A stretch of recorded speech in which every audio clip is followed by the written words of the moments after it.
Katulad ng kanyang ipinangako, muling nagbalik sa Bicol Region si Pangulong Ferdinand R. Marcos Jr. Bit-bit ang dagdag na ayuda sa libo-libong magsasaka at mangingisda na naapektuhan ng Bagyong Christine. Yan ang balitang pambansa ni Clazel Pardilla live. Clazel? Sheila, 5,000 mga magsasaka, mangingisda at pamilya na naapektuhan ng Bagyong Christine ang personal na hinatulan ng tulong ni Pangulong Ferdinand Marcos Jr. dito sa probinsya ng Albay. Nais ng presidente na makabalik sa kanilang hanapbuhay ang mga nasalanta ng bagyo. Matapang dahil uragon daw si Mang Alfredo pero napatiklop siya at humagulgol na lamang sa sinapit ng kanyang sakahan sa Legazpi, Albay na pinalubog ng baha dulot ng Bagyong Christine. Hindi naman bininta. Kulang pagkain.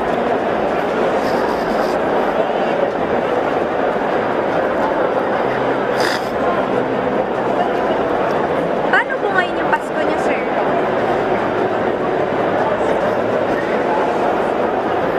Wala lang. Pero ngayong araw nakakita ng pag-asa si Mang Alfredo.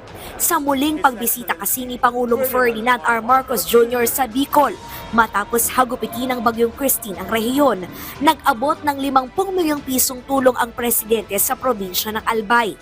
Nakatanggap ng ayuda ang 5,000 magsasaka, mangingisda at pamilya sa 18 bayan at lungsod sa probinsya na tinamaan ng Bagyong Christine. Kaya po naparito ako upang makapagbigay ng tulong para sa inyong muling pagbangon at pagtahak ng panibagong simula. Makakapaghandog po tayo ng tigsa 10,000 piso para sa mga magsasaka upang muling maitaguyod at mapalago ang inyong kabuhayan. Panglima ang Bicol sa mga rehiyon na may pinakamataas na produksyon ng palay. Pagsasaka ang isa sa mga pangunahing hanap buhay rito. Kaya nais ni Pangulong Ferdinand Marcos Jr. na muling makabangon at makapagsimula ang mga magsasaka sa rehiyon na naapektuhan ng Bagyong Christine. Pinagkalooban din ng TESDA ng papalo sa 80 million pesos na halaga ng scholarship grant at training support fund ang mga biktima ng sakuna. Hindi na napigilan ng ilang benepisyaryo na yakapin si Pangulong Marcos sa galak at tuwa.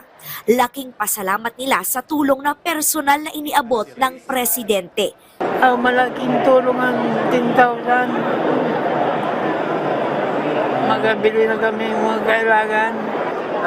Nagpapasalamat ako sa assistance na binigay ni BBM kasi malaking tulong na po. Malaking tulong po sa amin, pati sa mga kabarangay ko. Nakaraang linggo lamang naghatid ng 130 million pesos na iba't ibang tulong sa Albay, Camarines Sur at Naga si Pangulong Marcos.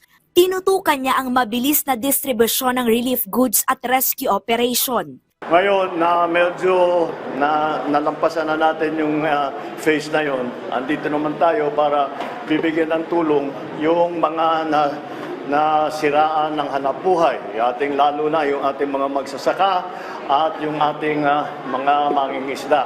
Dahil alam naman natin, pagdaan ng bagyo, pagdaan ng ganitong klaseng baha, ay ang daming nasisirang tanim, ang daming nasisirang mga fish pen. Nakita nga namin ito nung unang bisita namin dito.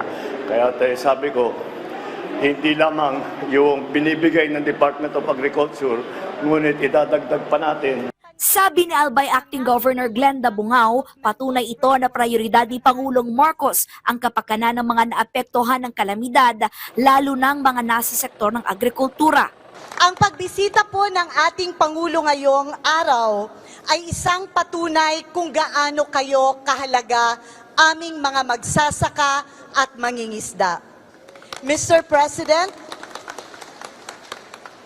pangalawang linggo ko na po ito bilang acting governor at pangalawang beses ko na rin po kayong nakikita dito sa rehiyong Bicol.